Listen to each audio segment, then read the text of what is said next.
జాతరకు వచ్చినాము వీరభద్ర స్వామి టెంపుల్ కి. ఇంకా దర్శనం అయితే చాలా బాగా జరిగింది. నువ్వు ఫస్ట్ టైం మరి కొత్తగూడ జాతరకు వచ్చాడు? ఫస్ట్ టైము మా నైబర్ వాళ్ళతో కలిసి వచ్చినాము. చాలా మంచిగా అనిపించింది. దర్శనం కూడా చాలా బాగా జరిగింది. షైని ఇప్పుడు ఏం కొనుక్కుంటుందో చూడాలి. మరి మేమైతే మంచిగా ఇంటి దగ్గర నుంచే మౌనిక ఒక రకం నేను ఒక రకం చేసుకొని ఇన్ని రకాలు చేసుకొని వచ్చినాం అన్నట్టు హ్యాపీగా తింటున్నాము ప్రకృతిని ఆస్వాదిస్తూ.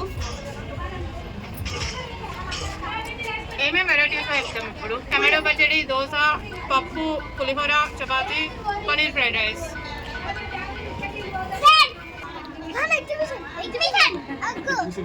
ఫుల్ వీడియో అప్లోడ్ చేశాక ఈ వీడియో కిందనే లింక్ ఇస్తాను, తప్పకుండా చూడండి. మీరు ఎప్పుడైనా కొత్తగూడ జాతరకి వెళ్ళారా లేదా కామెంట్లో చెప్పండి.